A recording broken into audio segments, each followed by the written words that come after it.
श्रीराम समर्थ. एकनाथ महाराज कृत भावार्थ रामायण बालकांड अध्याय 2 आपला चाललेला आहे. तेव्हा अयोध्येत ऋषिशृंग आणि विभांडक दोघेही ऋषी अयोध्येत आलेले आहेत. आता दशरथ राजा त्याचा पुत्र कामेष्ठी यज्ञ करणार आहे. पण मध्येच लोमपाद राजा म्हणतो, दशरथाला त्यानं प्रार्थना करून म्हणतो की विभांडक द्यावा मज पाशी, अवर्षण त्याच्या देशी, करीन पर्जन्य इष्टी जागासी, पीडा निवारेल भूतासी, गौ ब्राह्मणासी सुखकारी. म्हणून त्यांनी विभांडक ऋषींना आपल्या राज्यात नेऊ का म्हणून दशरथाला प्रार्थना केली. विभांडके करता यज्ञ, राष्ट्री वर्षला पर्जन्य, तृणधान्य मेदिनी पूर्ण, मेदिनी म्हणजे पृथ्वी, मेदिनी पूर्ण, गौ ब्राह्मणा आल्हाद. असा याग केल्यानंतर मग त्यांनी लोमपादांनी दशरथापाशी पुन्हा विभांडक ऋषींना आणले. तेव्हा वसिष्ठ हे कुळगुरू, नंतर विभांडक ऋषी, नंतर ऋष्यशृंग हे सगळ्या यज्ञयागासाठी बसले. ऋष्यशृंग म्हणे, रायासी मी पुत्र देईन तुम्हासी, म्हणून अति उल्हासी, स्वये यागासी पातिला. नमुनिया निज पिता, वसिष्ठ वंदवनी तत्वता, दशरथाच्या निजस्वार्था, यज्ञ करिता ऋष्यशृंग. ऋष्यशृंग पुत्र कामेष्ठी यज्ञ करू लागला. तो त्याचे अनुष्ठान अतिशय उत्कृष्ट होते. ऋष्यशृंगाचे अनुष्ठान अतिशय श्रेष्ठ संपूर्ण, होम करिता प्रधान यज्ञपुरुष आपण प्रत्यक्ष झाला. तेथे यज्ञपुरुष प्रकट झाला आणि त्यांनी हातात पसायदान घेतलेलं होतं, पसायाचं भांडं घेतलेलं होतं. उदारा येईल रघुपती, या लागी यज्ञी यज्ञमूर्ती, पायस पात्र घेऊन हाती, ऋष्यशृंगाप्रती देता झाला. तेव्हा तो यज्ञातून जो यज्ञमूर्ती जी प्रकट झाली होती आणि त्यांनी ते खिरीचं भांडं, प्रसादाचं भांडं ऋष्यशृंगाच्या हातात दिलं. ऋष्यशृंगाने वसिष्ठ ऋषींना दिलं. तो म्हणाला, गुह्य सांगे वसिष्ठाशी, विलंब करू नये यासी, समभाग दे राणीयांसी, विलंबासी अतिविघ्न. हे सगळं तू तिन्ही राण्यांच्यात वाटून टाक, विलंब करू नको, विलंब केला तर विघ्न येईल.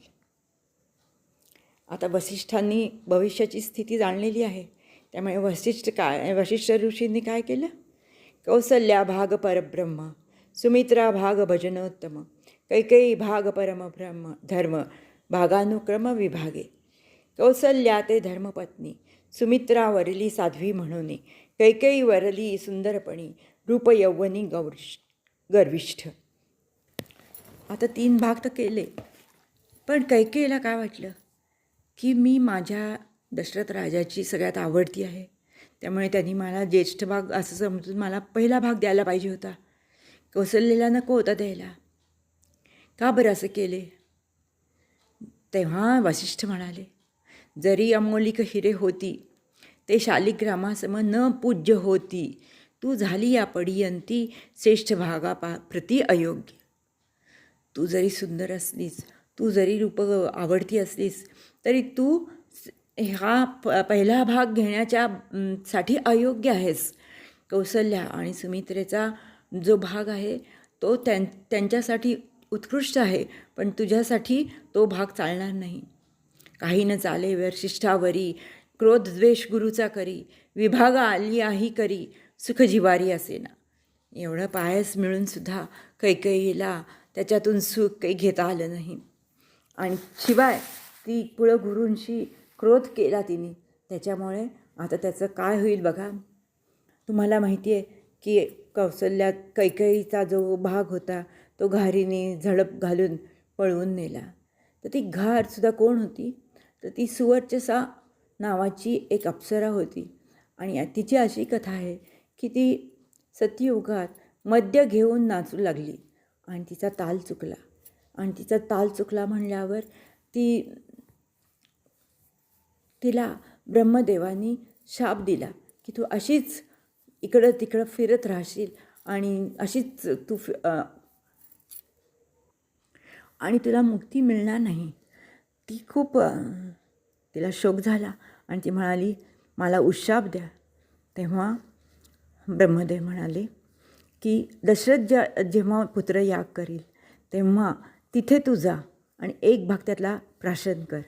ज्येष्ठ भागी तुझं नाही गती, मध्यम मार्गी भागी न पावे शक्ती, कनिष्ठा कनिष्ठ भाग प्रती तेणे निर्मुक्ती निजशापा.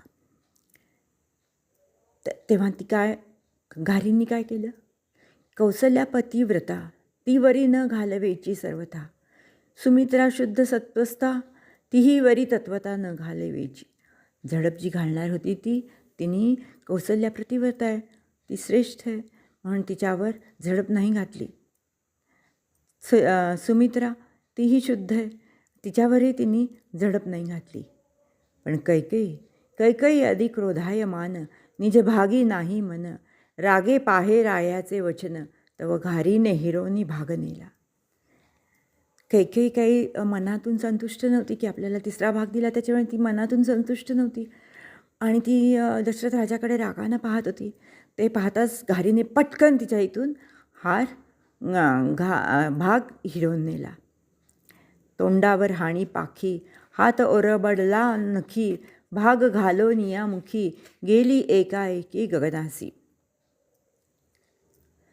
तिच्या तोंडावर तिचा घारीचा पंख लागला कैकेयीला, तिचा हात तिच्या नखांनी ओरबडला गेला आणि भाग घालोनिया मुखी गेली एकाएकी गगनासी ती घार. आणि लागता पाखांची झडे कैकेयी उलथोनी क्षिती पडे, भाग नेला मग रडे रायाकडे पाहोनी. तिचे पंख लागल्यामुळे ती तिथेच खाली जमिनीवर पडली आणि दशरथ राजाकडे पाहू लागली की तुम्ही काय पाहताय, मी काय करू. तेव्हा दशरथ राजा म्हणला, तुझा गर्व तुझा आडवा ये होय, येथे उपाय माझा न चाले काय. तुझा गर्व इथे आड आलेला आहे आणि त्याच्यावर माझा उपाय काय चालणार आहे, माझा उपाय काही चालणार नाही.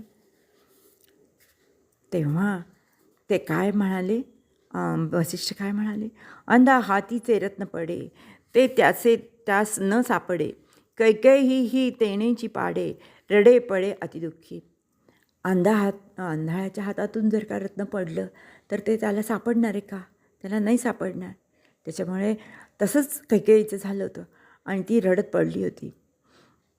केश सुटले मोकळे गडबडा पृथ्वीवरी लोळे, अश्रुधारा सबत्री डोळे अति तळमळे. ते आपल्याला घास न मिळाल्यामुळे कैकेयीची खूपच वाईट अवस्था झाली. पण ते सुद्धा कैकेयीचे दुःख देखोनी कौसल्या कळवळली देख, हरुनी तिचे असुख प्रवर्ते देख उपकारार्थी. आता कौसल्याने पण पाहिले, पण कौसल्याच्या मनात एकदम तिच्याबद्दल करुणा आली. आणि पुढे काय होते ते आपण नंतर तिसऱ्या अध्यायात पाहूयात. रामायणाचा पुढचा भाग आपण उद्या पाहू. श्रीराम जय राम जय जय राम, श्रीराम जय राम जय जय राम, श्रीराम जय राम जय जय राम, जय जय रघुवीर समर्थ, श्रीराम समर्थ.